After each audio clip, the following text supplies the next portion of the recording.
Hello children, welcome to असा education. आज हम करेंगे आरबीएससी की 8वीं क्लास की हिंदी की किताब का 3rd चैप्टर रणथंभौर की यात्रा। इसके हम करेंगे प्रश्नोत्तर। तो आइए देखते हैं कि आपका पहला प्रश्न क्या है। पहला प्रश्न है, रणथंभौर कौन सी पर्वतमालाओं के मध्य है। तो जो रणथंभौर है वो कौन कौन सी पर्वतमालाओं के मध्य है, कौन सी पर्वतमालाएँ हैं जिनके बीच में रणथंभौर है। तो आंसर होगा कि रणथंभौर अरावली और विंध्याचल की सुरम्य पर्वतमालाओं के मध्य स्थित है। अरावली की और विंध्याचल की जो पर्वतमालाएं हैं बहुत ही सुंदर पर्वतमालाएं हैं, इनके बीच में है रणथंभौर। फिर आपका दूसरा प्रश्न है, रणथंभौर अभयारण्य में कितने प्रकार के पक्षी हैं। तो रणथंभौर अभयारण्य जो है उसमें लगभग 300 प्रकार के पक्षी हैं।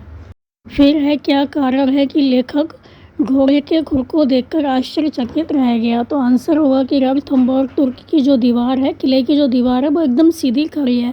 उस पर क्या थे, घोड़े के खुर के निशान थे। ऊपर चढ़ने के एकदम सीधी खड़ी दीवार पर घोड़े के खुर के निशान थे। जो हम्मी राजा था उसके जो घोड़े के खुर के निशान थे, उनको देखकर जो लेखक था वो आश्चर्यचकित रह गया, क्योंकि एकदम सीधी खड़ी दीवार पर किसी के निशान कैसे हो सकते हैं। लेकिन वहाँ पर क्या थे, घोड़े के खुर के निशान थे सीधी खड़ी दीवार पर, इसलिए वो अचंभित रह गए। फिर आपका अगला प्रश्न है, बहुविकल्पी प्रश्न है ये। इसमें से जो 4 ऑप्शन दिए उसमें से आपको एक छांटना है, जो कि पहला है, रेल मार्ग से जयपुर से सवाई माधोपुर की दूरी है, कितनी दूरी है। तो पहले का आंसर होगा 132 किलोमीटर। गा जो आंसर है वो सही है। फिर है, घने जंगल की शुरुआत होती है गणेश धाम तिराहे के बाद, सवाई माधोपुर नगर के बाद, मिश्र दराज से, कहीं से नहीं। तो घने जंगल की शुरुआत होती है गणेश धाम तिराहे के बाद। फिर आपका अगला प्रश्न है कि कोष्ठक में से उचित शब्द चुनकर रिक्त स्थानों की पूर्ति कीजिए। आपको देखना है कि दोनों में से कौन सा सही है। सबसे पहला है आपका, सर्वप्रथम हमने दरवाज़ा देखा। सर्वप्रथम हमने कौन सा, नौलखा का दरवाज़ा देखा या मिश्रधरा का। तो आंसर होगा मिश्रधरा। फिर है, सबसे पहले हम तालाब पर पहुँचे, पद्मला या मलिक। तो आंसर होगा मलिक। तो पहले का आंसर होगा मिश्रधरा और दूसरे का आंसर होगा मलिक। फिर आपका अगला प्रश्न है कि राजा हम्मीर की पूर्ण धरा कौन सी है। तो राजा हम्मीर की पूर्ण धरा जो है, पवित्र धरा जो है पृथ्वी है, वो है रणथंभौर। फिर है, गौमुख में पानी कहाँ से आता है। जो गाय का मुख है उसमें पानी कहाँ से आता है।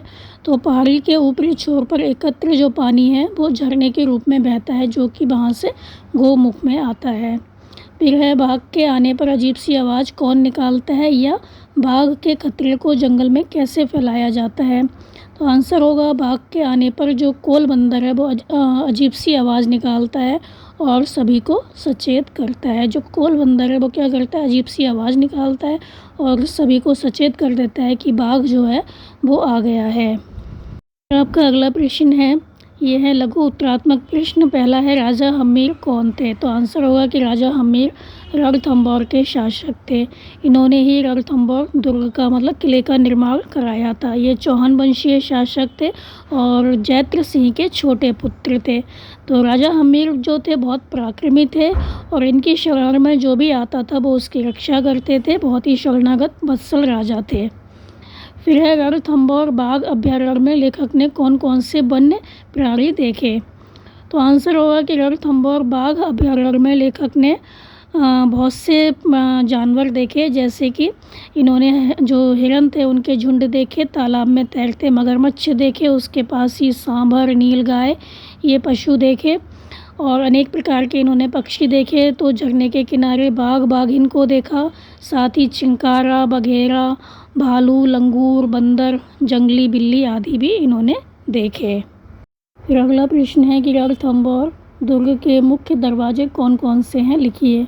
आंसर होगा कि रणथंभौर का प्रथम द्वार नौलखा दरवाज़ा कहलाता है। इसके बाद हाथीपोल दरवाज़ा आता है, फिर अंधेरी दरवाज़ा आता है, जहाँ पर एक साथ 3 दरवाजे हैं। एक साथ बने होने से इन दरवाज़ों में कुछ अंधेरा होता है, अंधेरा रहता है। इस दुर्ग के ये ही जो है मुख्य दरवाजे हैं। तो रणथंभौर का प्रथम द्वार जो है वो नौलखा दरवाज़ा, उसके बाद हाथीपोल, उसके बाद अंधेरी दरवाज़ा है। तो ये जो दरवाजे हैं वो एक साथ हैं, इसी वजह से क्या होता है, यहाँ पर काफ़ी अंधेरा रहता है और यह जो है वो दुर्ग के मुख्य दरवाजे हैं।